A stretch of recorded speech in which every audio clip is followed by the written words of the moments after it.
Shalom saudara-saudara, hari ini kita berselancar dalam kebenaran dalam seri kitab Wahyu pasal 17 ayat 6b sampai dengan ayat 14 yang saya beri judul Penghakiman atas Babel yang kedua, saudara. Dari Wahyu pasal 17 ini, saya bacakan ayatnya. Dan ketika aku melihatnya, aku sangat heran. Lalu kata malaikat itu kepadaku, "Mengapa engkau heran? Aku akan mengatakan kepadamu rahasia perempuan itu dan rahasia binatang yang memikulnya. Binatang yang berkepala 7 dan bertanduk 10 itu. Adapun binatang yang telah kau lihat itu telah ada, namun tidak ada. Ia akan muncul dari jurang maut dan ia menuju kepada kebinasaan. Dan mereka yang diam di bumi, yaitu mereka yang tidak tertulis di dalam kitab kehidupan sejak dunia dijadikan, akan heran apabila mereka melihat bahwa binatang itu telah ada, namun tidak ada, dan akan muncul lagi. Yang penting di sini ialah akal yang mengandung hikmat. Ketujuh kepala itu adalah 7 gunung yang di atasnya perempuan itu duduk. Ketujuhnya adalah juga 7 raja, 5 diantaranya sudah jatuh, yang satu ada dan yang lain belum datang. Dan jika ia datang, ia akan tinggal seketika saja. Dan binatang yang pernah ada dan yang sekarang tidak ada itu, ia sendiri adalah raja ke-8. Namun demikian, satu dari ketujuh itu, dan ia menuju kepada kebinasaan. Dan ke-10 tanduk yang telah kau lihat itu adalah 10 raja yang belum mulai memerintah, tetapi 1 jam lamanya mereka akan menerima kuasa sebagai raja bersama-sama dengan binatang itu.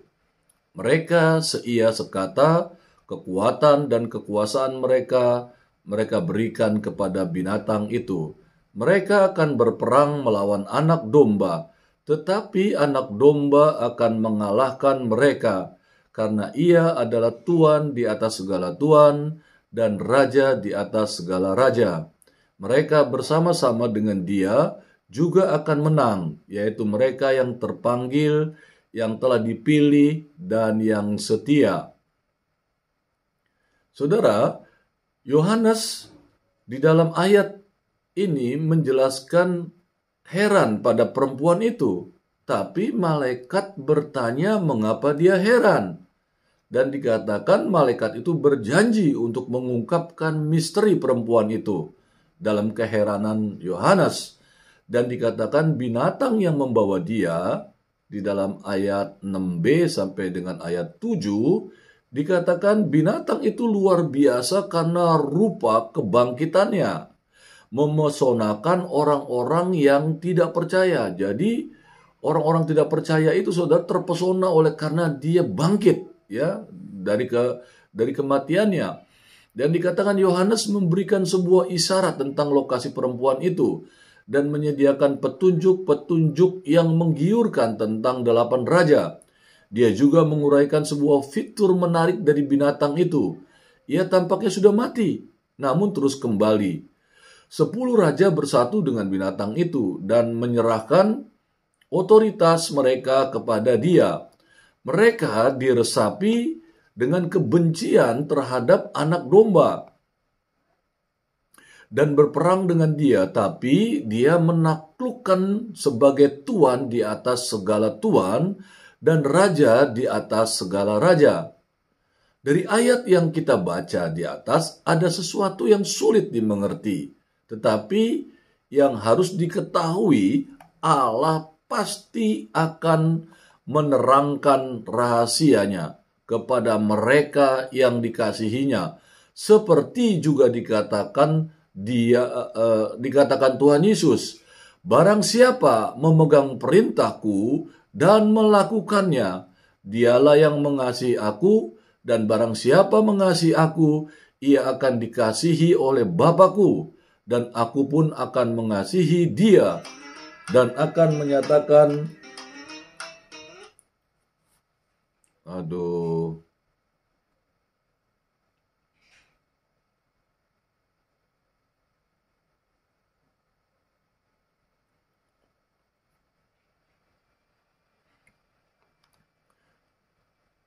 melakukannya. Dialah yang mengasihi aku, dan barang siapa mengasihi aku, ia akan dikasihi oleh Bapakku, dan aku pun akan mengasihi dia, dan akan menyatakan diriku kepadanya.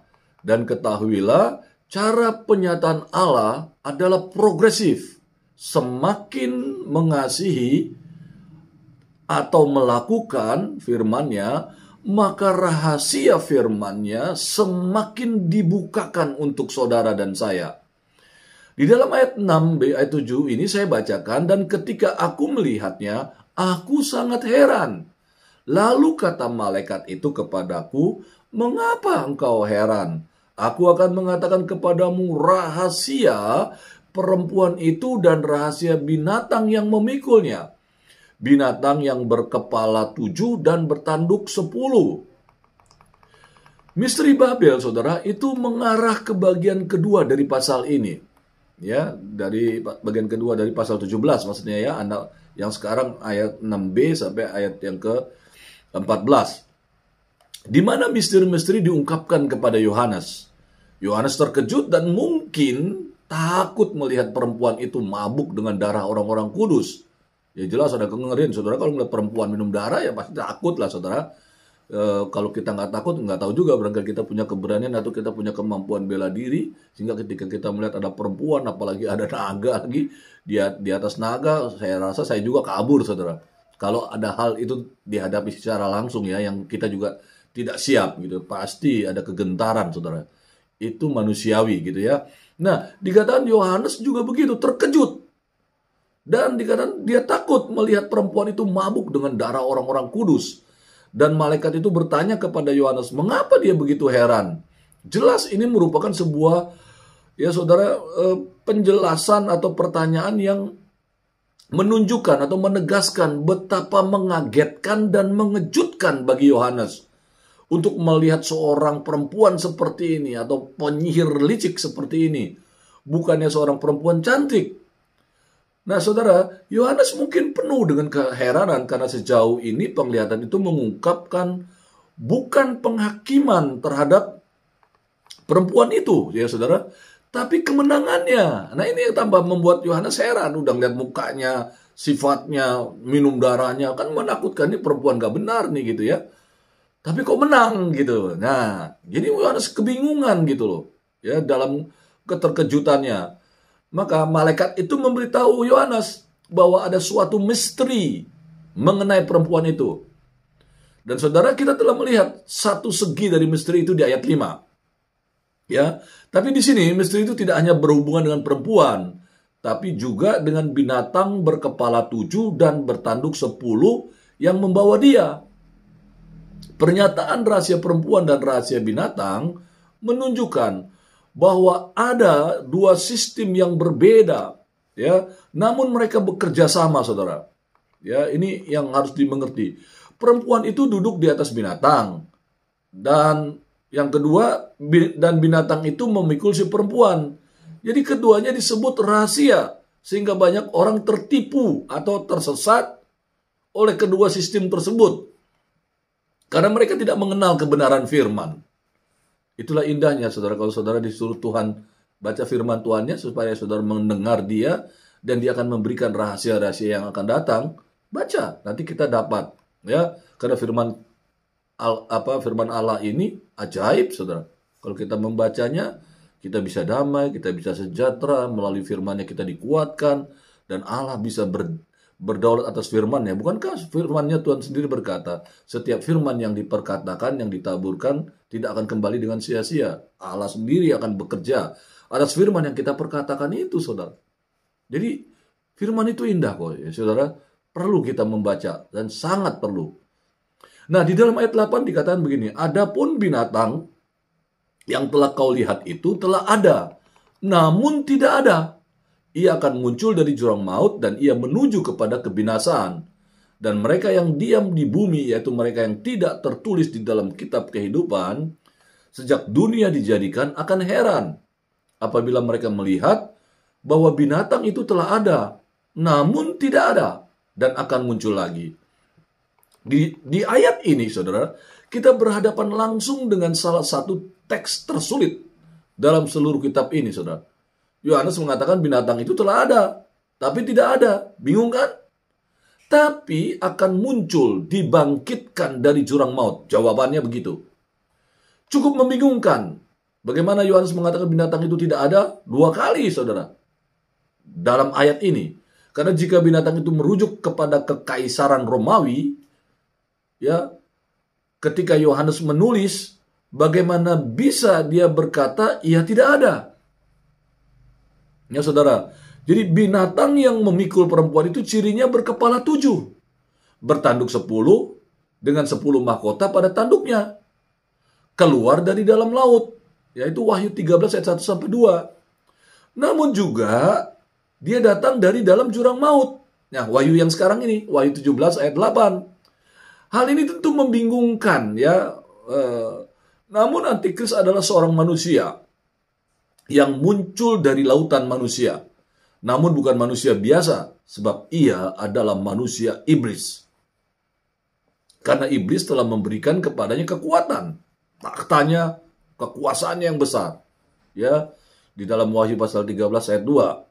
Surat Tesalonika menyebut sebagai manusia durhaka dan anak kebinasaan.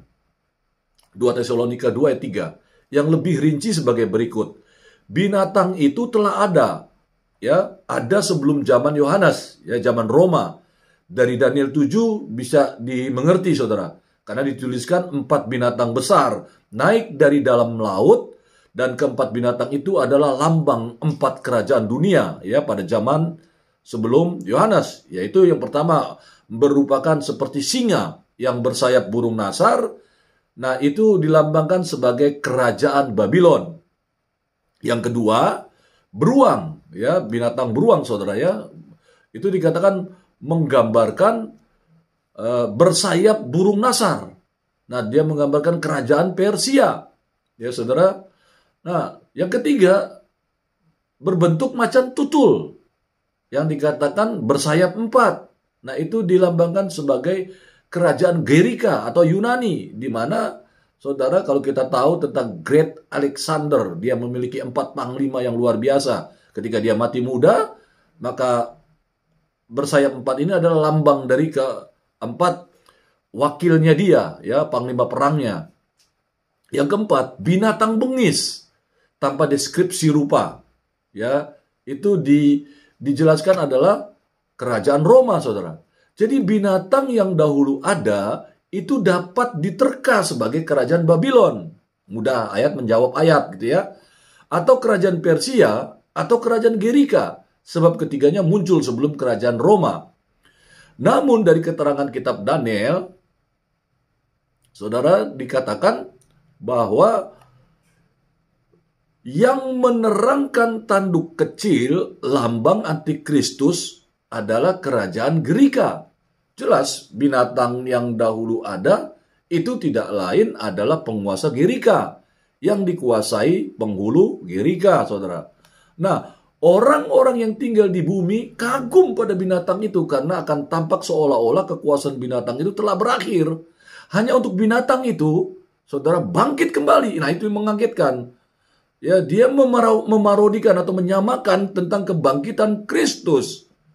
Nah, para penduduk bumi akan memberikan reaksi, ya, yaitu apa? Kesetiaan, karena ini orang terjadi mujizat dari mati menjadi hidup. Ya, jadi dia memberikan orang-orang banyak yang melihat itu, wah, tambah percaya, dan akhirnya memberikan kesetiaan mereka kepada binatang itu. Karena tampaknya dia telah mengalahkan kematian.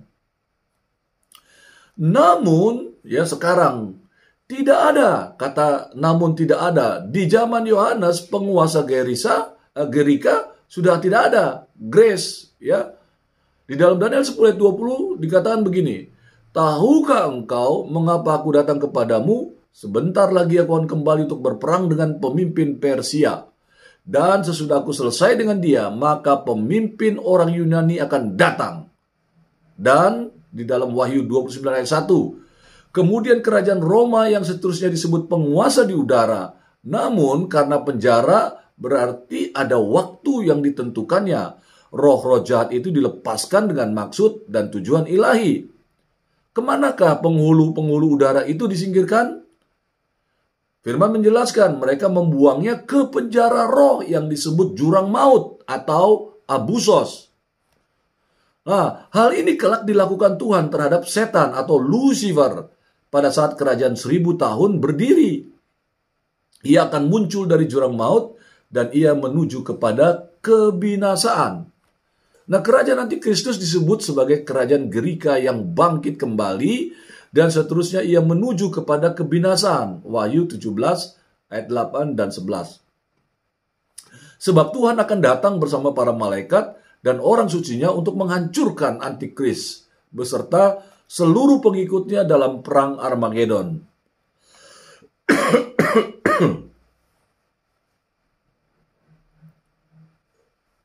Di dalam ayat 9 sampai dengan 11, saya bacakan bagi saudara. Yang penting di sini ialah akal yang mengandung hikmat. Ketujuh kepala itu adalah 7 gunung, yang di atasnya perempuan itu duduk. Ketujuhnya adalah juga 7 raja. 5 diantaranya sudah jatuh, yang 1 ada dan yang lain belum datang. Dan jika ia datang, ia akan tinggal seketika saja. Di ayat 11, dan binatang yang pernah ada dan yang sekarang tidak ada itu, ia sendiri adalah raja ke-8. Dan namun demikian 1 dari ke-7 itu, dan ia menuju kebinasaan. Nah, bagian ini dimulai dengan kalimat yang penting di sini ialah akal yang mengandung hikmat. Ini berarti untuk mengerti rahasia ini diperlukan hikmat Tuhan. Jadi saudara membaca kitab Wahyu ini kita butuh sekali hikmat Tuhan. Firman Allah katakan untuk mendapatkan hikmat, permulaan hikmat adalah takut akan Tuhan. Tanda engkau menghormati Tuhan, menghargai Tuhan, mengasihi Tuhan, baca firman-Nya. Karena Tuhan ajarkan melalui firman-Nya, engkau akan mendapatkan pengertian-pengertian tentang hal-hal yang akan datang, dan engkau akan mendapatkan pengertian dari Roh Kudus tentang firman yang kamu baca itu, gitu ya. Itu penting ya, setelah kita baca firman Allah. Jadi ini perlu dimengerti, rahasia ini hanya bisa kita perlu hikmat juga dari Tuhan. Karena firman yang mengatakan kita harus berhikmat. Dan hikmat itu datangnya dari Tuhan. Dan firman Allah mengatakan hikmatnya itu datang, permulaan hikmat adalah takut akan Tuhan. Kalau saudara nggak takut akan Tuhan, saudara tidak mungkin punya hikmat. Karena itu firman Allah, makanya saya enak ngomong seperti ini. Saya tidak menghakimi orang, tapi firman Allah mengatakan demikian. Saya juga. Kalau saya tidak takut akan Tuhan, waktu saya baca firman Tuhan, saya pun nggak akan mendapatkan pengertian-pengertian yang indah. Itu sebabnya kita harus hormat, takut. Waktu baca firman-Nya, kita berdoa dulu, kita hargai bahwa kita sedang mendengarkan suara Tuhan. Kalau Tuhan tahu kita benar, hati kita tulus membaca firman Tuhan-Nya, untuk kita mendengarkan suaranya, untuk membimbing kita, hidup kita, maka Dia akan memberikan pengertian-pengertian yang di dalam firman Tuhan yang kita baca, ada yang kita tidak mengerti. Nanti roh yang akan membimbing kita. Begitu saudara ya. Jadi kita nggak perlu jadi ahli teolog saudara. Baca firman Tuhan aja dengan sukacita, dengan hormat, dengan takut. Saudara akan pasti mengerti akan firman Tuhan. Pasti. Ya. 7 kepala binatang itu diidentifikasikan dengan 7 gunung di mana perempuan itu duduk. 7 gunung itu hampir pasti merupakan tempat berdirinya kota Roma. Yohanes, ya saudara, dikatakan selanjutnya mengatakan bahwa 7 kepala binatang itu juga melambangkan 7 raja. Maka gunung juga melambangkan kerajaan. Marilah kita melihat kerajaan-kerajaan yang telah menjadi kerajaan dunia dan tercatat dalam sejarah dunia. Ya, kerajaan-kerajaan itu yang pertama adalah kerajaan Mesir. Karena memang itu awal cerita yang ada ya. Kerajaan Mesir. Kedua, kerajaan Assyria, Asyur. Dan keempat kerajaan dunia berikutnya, saudara, di dalam kitab Daniel pasal 7 itu begini. Yang ketiga itu ya, kerajaan Babylon, kerajaan Persia, kerajaan Gerika, dan terakhir adalah Roma, saudara. Nah, 6 kerajaan di atas sebelum Roma, itu adalah kerajaan yang telah terjadi di bumi. Namun, Alkitab menubuatkan bahwa masih ada 2 kerajaan dunia lagi sebelum kerajaan Mesias berdiri. Jadi 5 kerajaan sudah jatuh di zaman Yohanes. Di zaman Yohanes ya. Di dalam Wahyu 17 ayat 10 dijelaskan Roma adalah yang satu ada pada zaman Yohanes. sedang yang lain belum datang. Tinggal seketika, ya, tinggal seketika saja. Federasi 10 kerajaan itu, saudara, atau kerajaan Roma yang diperbarui itu, seterusnya, saudara, ada kata ke-8. Ya, dikata kota ini akan menuju kebinasaan. Jadi kota ke-8 ini akan menuju kebinasaan, yaitu kerajaan antikris. Nah, kerajaan ini yang akan dijelaskan lebih lagi ya. Nah, ini dikuasai oleh roh iblis yang dahulu menguasai kerajaan Yunani atau Gerika, karena disebutkan kerajaan Gerika yang bangkit kembali. Namun, saudara, ini ada penasaran nih, ya, apa yang harus kita lakukan terhadap kronologi ini? Ya, cerita tadi secara runtut itu ya. Jadi banyak sarjana telah melihat bahwa Nero sebagai raja ke-8. Ya, banyak sarjana-sarjana teolog yang menafsirkan seperti itu, bahwa Nero lah raja ke-8 yang berasal dari 7 yang pertama. Sehingga Yohanes meramalkan kembalinya Nero. Dan dengan demikian referensinya adalah kaisar-kaisar Romawi. Jika kita mulai dengan Julius Kaisar, kerajaan Romawi ini ya, daftar itu akan menjadi seperti gini. Pertama, Julius Kaisar. Ya, terus yang kedua adalah Augustus. Yang ketiga adalah Tiberius. Yang keempat adalah Caligula. Yang kelima adalah Claudius. Yang keenam adalah Nero. 3 kaisar pertama yang memerintah dapat dilewatkan. Ya, ada 3. Ya, dikatakan namanya Kaisar Galba, Kaisar Otto, dan Kaisar Vitellius, saudara. Yaitu mereka memerintah di antara tahun 68 sampai tahun 69. 3 kaisar ini, saudara. Dan kemudian raja ke-7 akan menjadi Vespasian, ya, tahun 69 sampai tahun 79 Masehi. Nah, saudara, terhadap penafsiran ini tidak jelas bahwa kita harus melewatkan 3 kaisar yang tadi saya jelaskan, ya, yaitu Galba, Otto, dan Vitellius, saudara. Nah, saudara, dan pemerintahan Vespasian ini tampaknya tidak cocok karena itu tidak singkat. Meskipun Yohanes berkata bahwa pemerintahan dari ke-7 itu akan singkat. Barangkali saudara lebih baik kita memikirkan di sini tentang kerajaan-kerajaan yang merundung umat Allah, ya, yang menghakimi umat Allah. Ya, salah satu kemungkinannya adalah bahwa kerajaan-kerajaan itu adalah Asur, Media, Babel, Persia, Yunani. Nah, kekaisaran Romawi. Nah, kekaisaran Romawi baru, saudara, di bawah Konstantinus itu bagian dari penganiaya orang-orang percaya, saudara, ya, khususnya orang Yahudi, ya. Dan kemudian pemerintahan antikristus. Di dalam ayat 10 dijelaskan, dan ke-10 tanduk yang telah kau lihat itu adalah 10 raja yang belum memerintah, tetapi 1 jam lamanya mereka akan menerima kuasa sebagai raja bersama-sama dengan binatang itu. Nah, 10 tanduk binatang itu, saudara, sekarang diidentifikasikan sebagai 10 raja. Dan raja-raja ini mungkin adalah kekuatan-kekuatan raja di luar perbatasan-perbatasan Roma, tetapi mereka juga mewakili semua kekuatan duniawi dan otoritas-otoritas pemerintahan yang menentang Allah. Nah, identifikasi demikian, saudara, pas dalam penglihatan Daniel atau cocok, di mana binatang keempat memiliki 10 tanduk yang melambangkan 10 raja, ya, di dalam Daniel pasal 7 ayat 7, ayat 20 dan 24. Dan dikatakan binatang keempat itu menggabungkan karakter yang menyeramkan dan mengerikan dari keempat binatang dalam Daniel pasal 7. Nah, tanduk-tanduk ini melambangkan kekuatan dan kekuasaan, dan di sini mereka melambangkan kekuatan politik untuk menaklukkan bangsa-bangsa lain. Jadi raja-raja ini belum menerima otoritas, saudara.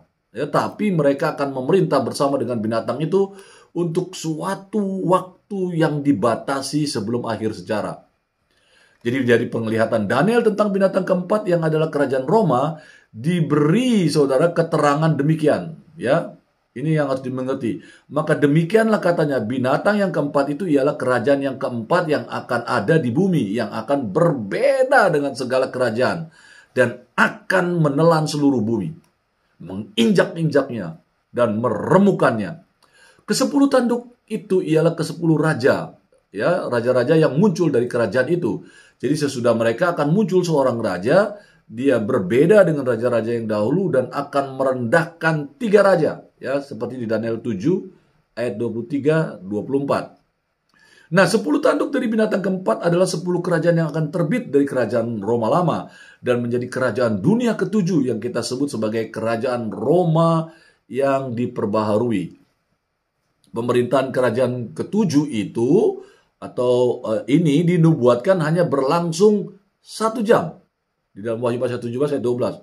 Tapi 1 jamnya firman Allah ya kayak tidak sama dengan 1 jamnya kita manusia ya saudara. Ini yang harus dimengerti juga. 1 jam. Namun bukan berarti 60 menit gitu ya, tetapi suatu waktu yang singkat ya, singkatnya dari sisi waktunya Allah ya yang ditetapkan. Karena itu Wahyu 17 ayat 10 menuliskan ia akan tinggal seketika saja. Nah, di dalam ayat 13 dikatakan mereka seia sekata, kekuasaan mereka berikan kepada binatang itu. Jadi semuanya mereka berikan kepada binatang. Para penguasa dunia ini yang cenderung menggunakan kekuasaan mereka sendiri dan terkenal karena keras kepala dan kesombongan mereka, saudara, mendapati diri mereka bersatu. Mereka harmonis dalam memberikan kekuasaan dan otoritas mereka kepada binatang itu. Gereja tidak boleh takut, saudara, ketika negara-negara bersekongkol melawan umat Allah. Karena inilah yang telah diramalkan. Jadi pemerintahan totaliter itu menakutkan dan mengerikan karena beban yang ia tuntutkan kepada orang-orang di bawah kekuasaannya. Tapi pemerintahan demikian seharusnya tidak mengejutkan umat Allah. Ya saudara, ini yang harus dimengerti. Itu sebabnya saudara pernah mendengar kata 666. Karena sebuah tanda saudara. Sebenarnya gambaran yang masih bisa saya sedikit samakan ya. Tidak terlalu pasti. Ketika kita membuat KTP, data diri saudara. Sekarang kan hampir kita udah nggak perlu KTP saudara. Data kita ada di internet. Kita bisa kapan saja mengakses data kita, KTP kita, kartu keluarga kita. Dan nanti juga dalam waktu yang tidak terlalu panjang akan disatukan tuh data kesehatan kita, rumah sakit, uang bank, rekening bank kita, dan semuanya itu akan menjadi satu saudara. Dalam sebuah nomor atau sebuah rekening yang ditetapkan untuk kita, baik pajak kita, semua itu menjadi satu saudara. Nah, kalau kita sudah jadi satu, apalagi rahasia kita oleh negara? Semua ada di tangan negara saudara. Itu puji Tuhan khusus baru Indonesia. Tapi kalau sampai negara ada yang menguasai seperti kayak PBB, ada penguasanya memegang semua data negara-negara di dunia ini. Penguasanya siapa? Si tunggal ini. Kita pun Indonesia akan ada di bawah kekuasaan mereka, dikendalikan. Karena data-data kita semua sudah ada pada mereka. Sekarang yang bocor-bocor saja, data diri kita aja, negara lain udah banyak yang tahu, saudara kan. Data KTP kita, data bank kita, udah beredar kemana-mana karena ada hacker-hacker yang luar biasa. Jadi begitu saudara kita udah nggak ada jati diri lagi, semuanya sudah dipegang oleh sebuah pengusaha. Kalau kita masih negara ya, dikuasai oleh negara, kita nggak bisa ngapa-ngapain saudara. Kita hidup tidak benar, saudara bisa diuber di mana aja gampang. Kalau saudara mudah dilacak karena semua data saudara sudah ada dalam satu data yang sederhana. Dan barangkali saudara nanti nggak chip barangkali hanya dengan kartu, tapi toh kita harus bawa. So, kalau kita tidak bawa, kita nggak bisa transaksi ke bank, kita nggak bisa beli. Apalagi sekarang kris kan, satu kali klik makan. Orang udah nggak bawa uang cash.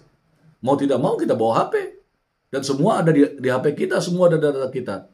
Dan dikatakan kita akan ketahuan di mana kita berada. Sekarang sesama teman aja yang kita punya HP masing-masing, kita bisa tahu kok. Teman gue lagi ada di mana nih, gitu. Ketahuan saudara. Terlalu mudah. Apalagi nanti kecanggihan akan lebih canggih lagi ya, dengan dunia internet yang begitu luar biasa, akselerasinya atau kecepatannya akan lebih luar biasa. Mereka bisa mengetahui saudara dan saya, karena kecanggihan teknologi yang begitu hari semakin canggih. Dan saudara kita nggak bisa ngapa-ngapain. Nah itulah yang disebut, inilah yang nanti sama antikris saudara dipegang. Nah ketika data kita semua udah dipegang oleh antikris, selesai saudara, kita nggak bisa ngapa-ngapain. Mau bertransaksi kalau kita nggak mau, nanti dia bilang kamu harus ngujat Tuhan. Kita mau ngomong apa? Mau belanja ke bank kita nggak bisa karena data kita diblokir semua. Bisa kelaparan kita. Transaksi ekonomi kalau kita mau berusaha, jual beli dan sebagainya, punya usaha, tetap juga saudara disuruh menghujat Tuhan. Nah, saudara nggak bisa ngapa-ngapain, mau nggak mau saudara menghujat, baru saudara dibukakan lock aksesnya, di unlock telat, baru saudara bisa berakses, berekonomi, berinteraksi dengan yang lainnya. Itu baru pola pikir saya yang sederhana. Apalagi nanti ke depan bisa lebih canggih lagi yang belum terpikirkan sekarang, saudara. Karena yang sekarang saya pikirkan aja, dulu aja belum ada terpikirkan loh, saudara. Belum ada. Ya, tentang semua data-data kita, ada data rumah sakit, data perbankan, data kesehatan, data diri kita, KTP. Jadi satu. Itu belum ada kan dulu. Nah, baru sekarang. Itu aja secanggih itu, saudara. Dan kita akan bisa dikendalikan. Apalagi nanti dengan perangkat internet yang semakin canggih, saudara. Apalagi yang bisa ada rahasia dalam hidup kita. Dan kita yang sudah terikat nama kita, data diri kita, sulit, saudara. Bisa diuber-uber kita dan gampang uber kita. Karena data-datanya kita semua ada pada mereka. Dan mereka juga punya kecanggihan teknologi sebagai keamanan, saudara. Sebagai tentara atau spionase, mereka bisa mengintai kita dengan, sekarang aja kan udah banyak tuh ya, mata-mata yang pakai remote, ketahuan, saudara. Ada yang udah segede nyamuk, udah ada sekarang, saudara. Dia totonya ada di rumah kita begini, kita nggak tahu. Kita anggap nyamuk biasa saja atau cecak aja gitu ya. Begitu canggihnya, saudara. Sehingga, saudara, untuk menghujat Tuhan itu akan mudah bagi kita yang tidak punya iman yang kuat. Apalagi pengenalan kita, kasih kita yang tidak kuat, kita akan mudah sekali. Sama, saudara. Kita suami istri, kalau kita saling mengasihi, ketika ada yang mengganggu istri kita, kita marah, saudara. Kita lawan, kita nggak peduli. Nyawaku, ada taruhannya kita untuk istri kita. Kan begitu. Karena kita mencintai. Nah, kalau saudara tidak mencintai Yesus, mana berani saudara menyerahkan nyawamu untuk Kristus? Karena saudara nggak cinta. Itu pentingnya saudara mengasihi Tuhan. Yuk mari baca firman Tuhan setiap waktu. Dan jangan saudara anggap remeh loh. Apa yang saya ngomongin ini udah terlalu canggih nih sekarang. Saudara bisa mudah di mana saja saudara berada diketahui. Apalagi nanti akan lebih canggih lagi barangkali. Gitu kita nggak tahu. Tapi itu yang saudara mengerti. Hanya dekat Allah saja aku tenang, kata firman Allah. Makanya, yuk ada kesempatan saudara bisa dekat dengan Tuhan, baca firman Tuhan setiap hari, ngasihi dia lebih lagi. Nanti saudara akan kaget, saudara nggak takut mau dikasih makan, nggak dikasih makan, saudara nggak takut. Karena martir-martir zaman dahulu, saudara, di abad-abad awal, para murid-murid setelah para rasul dan para murid, itu mereka mati karena cintanya kepada Tuhan, gak ada masalah. Yang tadi saya jelaskan di perikop sebelumnya, yang mereka ditarik oleh kuda, dibelah, mereka harus melawan gladiator, dibacok, dibunuh, terus melawan singa, mereka dicabik-cabik oleh singa, ditaruh di kolosium, saudara, tempat orang ditonton, terus orang itu dilemparin ke stadion yang ada, dan singa sedang ada di situ, mereka dicaplok, dimakan, habis. Belum lagi kalau zamannya Roma, Nero lebih gila lagi, saudara. Saudara ditangkap, gitu ya, saudara. Saudara ditaruh di salib, saudara. Kepala saudara ditaruhin ter, gitu ya. Yang ter kayak jalanan gitu kan, tuh panas itu ya, hitam gitu. Itu dibakar, nyala kepala kita jadi obor sampai mati, saudara. Gosong kita semalaman, nyala itu obor di kepala kita. Mengerikan, itu dulu. Nanti, waduh, saya nggak ngerti, saudara. Gimana cara mereka menyiksa? Sekarang saja mereka bisa menyiksa, saudara, dengan virus saja kan kemarin COVID. Babak belur dunia ini, saudara. Baru aja dengan virus. Apalagi dengan cara yang lain, saudara. Mulai kemana kita? Hanya dekat Allah saja aku tenang. Makanya dari sekarang kita bangun cinta kita kepada Tuhan. Sehingga pada saat nanti ada masalah dalam kehidupan kita, antikristus yang akan menganiaya, saudara, kita dilindungi oleh Allah. Karena firman Allah mengatakan demikian. Kita pasti dijagai dan dilindungi Tuhan pada saat kedatangan yang kedua kali. Itu janji firman.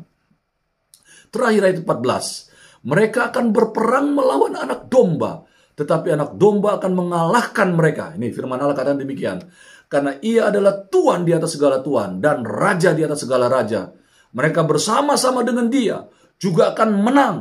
Yaitu mereka yang terpanggil, yang telah dipilih, dan yang setia. Jadi saudara, ketakutan terhadap perlawanan itu bisa terasa besar sekali. Yohanes mengingatkan para pembacanya bahwa binatang dan 10 raja itu sangat menentang anak domba. Otoritasnya yang mereka benci dan ingin untuk disingkirkan dan kehidupan mereka. Para penguasa berperang dengan anak domba. Dimanifestasikan dalam pembunuhan orang-orang kudus. Karena mereka diidentifikasikan dengan dan menjadi milik anak domba. Namun, kemenangan final itu pasti. Kata firman Allah di ayat yang ke-14 ini. Karena anak domba akan menang atas para penguasa yang menentang dia. Nanti saudara bisa bandingkan di Wahyu pasal 19 ayat 11-21. Kemenangan anak domba itu pasti. Karena dia adalah Tuhan di atas segala Tuhan dan Raja di atas segala Raja. Tidak ada kekuasaan atau kedaulatan atau keagungan yang dapat dibandingkan dengan kekuasaan dan kedaulatan dan keagungan Yesus Kristus. Jadi saudara, deskripsi tentang anak domba di sini menyatakan keilahiannya. Karena di tempat lain Allah diidentifikasikan sebagai Tuhan di atas segala Tuhan, Tuhan di atas segala Tuhan, dan Raja di atas segala Raja. Di sini gelar-gelar tersebut diberikan kepada anak domba. Orang-orang kudus harus bertekun. Saudara dan saya harus bertekun. Karena kemudian saudara dan saya pasti akan menang. Dan menaklukkan bersama anak domba. Untuk itu saudara, bisa kita nanti masuk dalam janji dan kebaikannya. Jangan lupa beribadah dengan baik. Baca firman Tuhan ya. Karena di situ saudara akan mengenal Tuhan dengan benar. Alkitab.